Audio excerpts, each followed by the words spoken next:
Hello and welcome to the Reykjavík Grapevine's newscast. You probably know me. My name is Valur Grettisson. I'm an editor-in-chief at the Reykjavík Grapevine.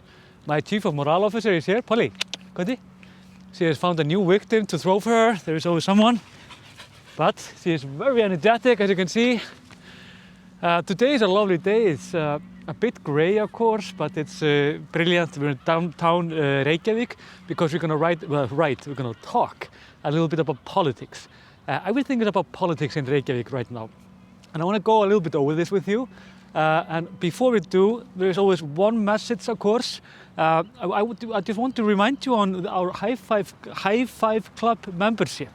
I know there are a lot of memberships going on and so on, but this is a pretty good one. If you want to read our magazine, it will be sent to you and so on. You will get stuff sent, basically. And also you will get discount if you want to go to our tours. And keep in mind, if you're seeing this, for example, for the first time, grapevine.is, that's our homepage. We have a lot of tours. You can go to the Golden Circle. You can even get a bus from the Keflavík International Airport to Reykjavík at that homepage in our tours. And if you want to, you can meet me and Polly, of course, as well as Bjartmar, my friend. Where we go over Iceland and what makes Icelander an Icelander. And you will get a discount from this, of course, if you are in the High Five Club membership. And yeah, should we get on with it? A lot of stuff going on, and Polly needs her exercise, so I guess we're doing both right now.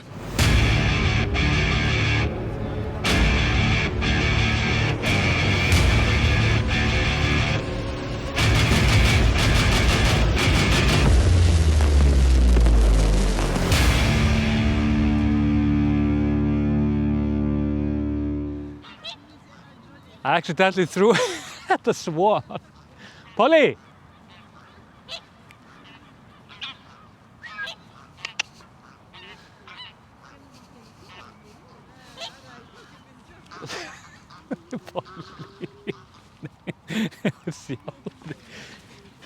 This pond is actually the dirtiest one in Reykjavík, so this is not good news. I have to bathe her immediately almost, but I mean, so it goes.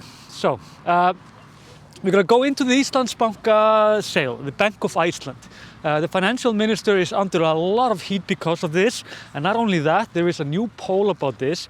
Perhaps just to explain to you a little bit, if you don't remember what this is all about, the Icelandic government sold around 20% share of the Bank of Iceland, and this has been proven to be very controversial. The key issue here is actually that it was a closed sell for what we would call professional investors. And the reason for this was more or less because it was said to have, the purpose was to attract a certain kind of investors, better investors, I guess. But it proven not to be the case. At least that's what the minority is saying, and perhaps they have a point, because the nation is actually listening. And there was a poll that actually came out today, and this poll is we do this often, you probably do the same in your own home country. It's like measuring the trust when it comes to politicians. This also went into the lake. Well, we're gonna have to... Anyways, overall, 70% of those that were asked actually if they trusted the financial minister said they did not. And these people are basically in all of the parties and so on. And it means that the president only has the trust from 30% of Icelanders, which is not that high, to be honest. Also, only 27% of his own voters that actually voted for the Independence Party the last time, they trust him after this selling of the Bank of Iceland. This means that the minister obviously has a serious trust issue. And this is, of course, everybody that knows politics well, it's the only thing that the politicians have is more or less trust. It's the same with journalism. It's the same with so many things when it comes to anything. Sorry, Polly. Overall, 83% of the nation is unhappy with how everything went down with this sale. This was in Fréttablaðið, a poll that they did and they reported about, and 83% of the nation is quite high, to be honest. You can see this house here. It's a beautiful old house. This is where the government always meets. And earlier this morning there was a protest also around here. There wasn't that many, and the minister actually said that he is not that worried that his work will be deemed corrupted or as a mistake. Although all the members of the party, the Independence Party, which is the ruling coalition with the Left Greens as well as the Progressive Party, they have said that there were obviously mistakes that happened. This means that they have agreed to have the national accountant. I think that's what it's called. He goes over like the sale and so on. He's going to investigate the case, but the thing is that the minority, they always want more, right? They said it's not enough. They want a specific investigation committee to go over the case, while the majority says, well, let's just let them finish first. So we have to see how that goes. This is of course one of the big fights that they're having at Parliament right now. And yesterday there was like a verbal, the minister had like a verbal, like a report about the situation, about the sale. It was the first time that the Parliament actually met after they sold the bank and everything literally blew up. And it happened just before Easter. This was quite a heated meeting. Not only that, because there was what we call like a budget committee. The Icelandic state financial investment were supposed to give a report at this meeting, but they cancelled at the last minute. And this was literally like, let's just say, oil on fire. And everything just blew up yesterday. And the Parliament had a very rough and very, I wouldn't say a violent day, but in Icelandic standard, this was pretty bad.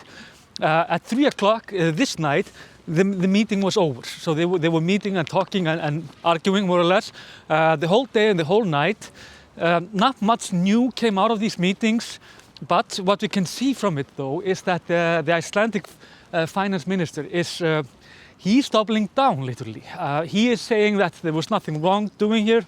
There is nothing illegal going on here, and he's been criticized, and this is actually a pretty good point for a pretty good criticism, which he says that the Icelandic government got the old Íslandsbanki, or the Bank of Iceland, used to be called Glitnir, for free.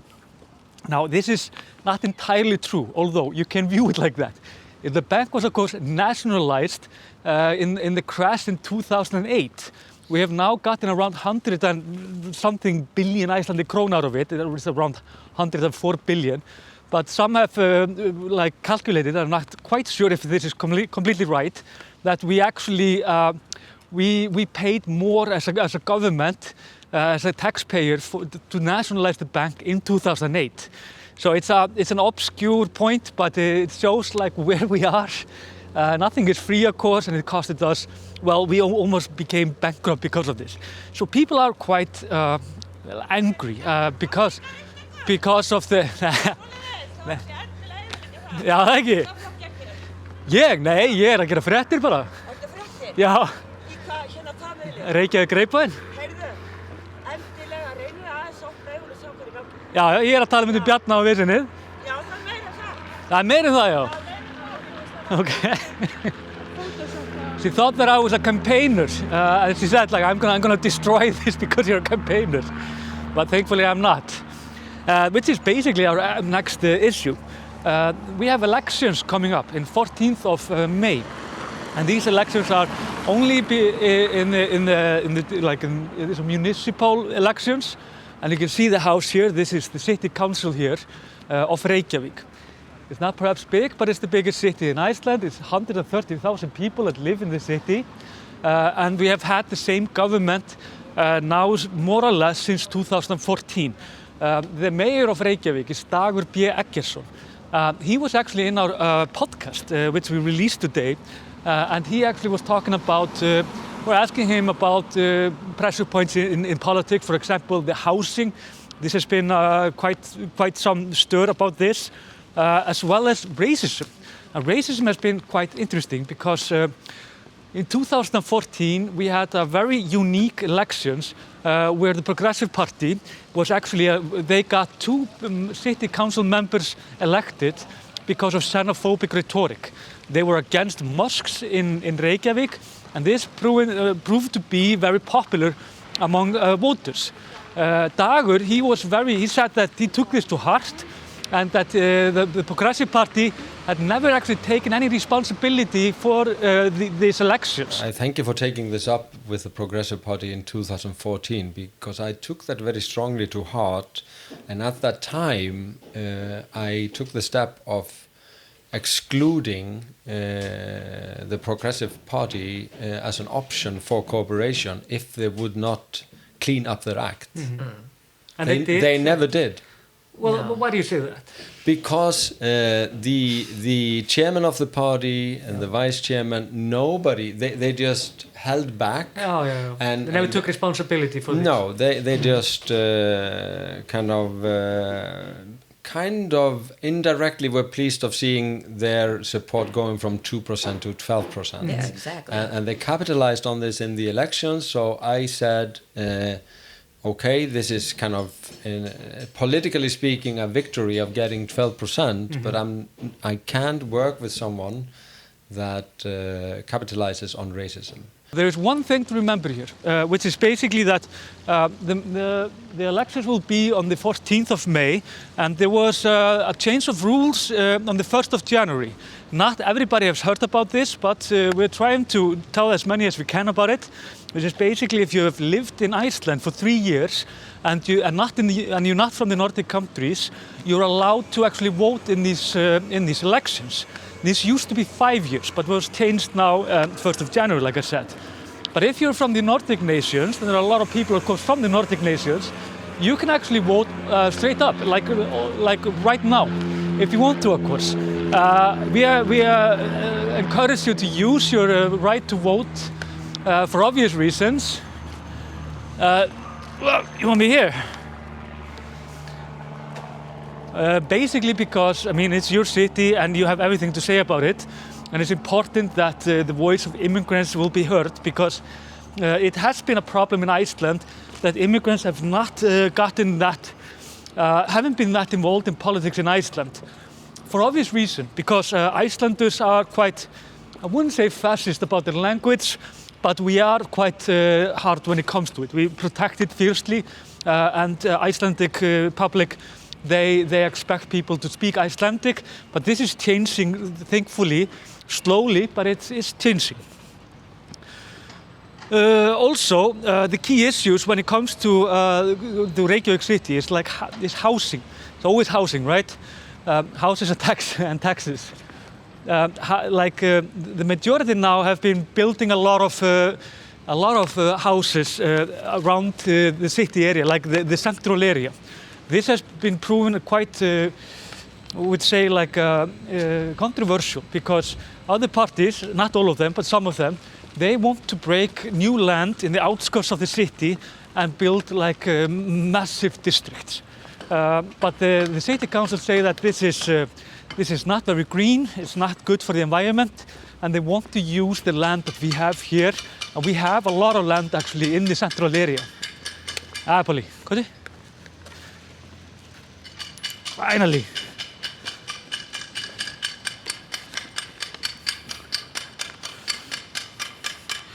The polls are, it's really hard to see who is going to win in these elections when it comes to the municipality. We have these scandals right now. We have the Independence Party. There is very little trust, and we're not sure if the trust issue is when it comes to the Independence Party or only the finance minister. Because there is a pretty good frontman, if you will, for the city council party of the Independence Party, a young woman that has fresh and fine ideas and has been proving to be quite strong in her field. But we have to see how that goes, as well as, of course, when it comes to racism. Racism in Iceland has been actually a rising topic. Slowly so, but it's rising. And these remarks that Dagur B, the mayor of Reykjavík, told us, seems that this actually could be some kind of a fundamental key point, because there was also like there was a very interesting news the other day where there was a young black man, and there are not many black people in Iceland. He fled from captive because of a string of crimes that he has been committing, and he fled, and and the police was looking for him, and there were pictures in the media and so on. But and this was quite humiliating for the police, because they got like dozens, if not hundreds, of leads from the public to where this boy could be, and they harassed the same black boy, 16 years old, twice, because it was believed that was this fugitive that they were looking for. This has been said to be like racial profiling by the police. There's a little bit of American rhetoric. Icelanders says that this doesn't say much. It says perhaps how bad Icelanders are actually to see the difference between black people, to be honest. It doesn't sound good, but the Icelandic public is definitely not used to very much variety, and at least like when it comes to older generations, and sadly so. So it could be proven to be like this was a huge issue last week. This could prove to be a point in the elections, but it's still quite early to see. We're not even sure. Like the polls, they say sometimes that the majority will hold. Some say that they will not, and so on.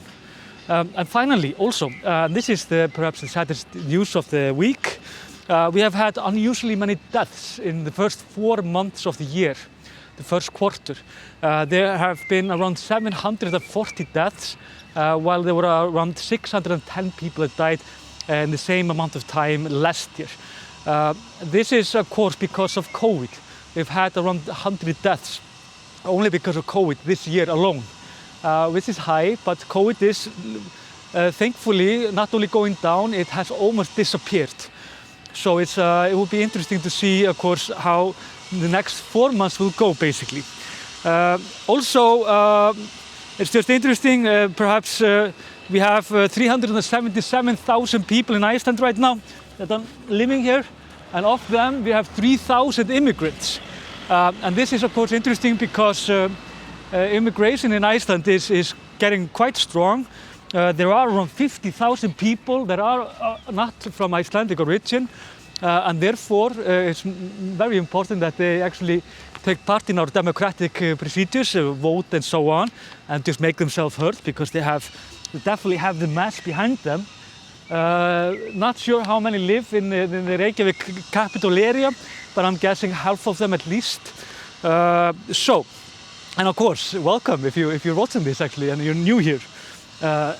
You can find all the information when it comes to Iceland here, or on our webpage.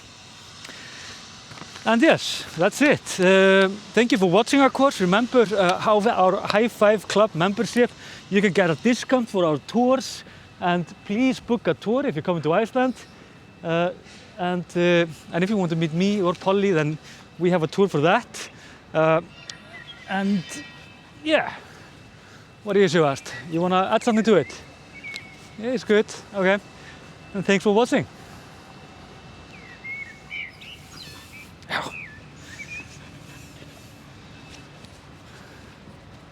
Hey.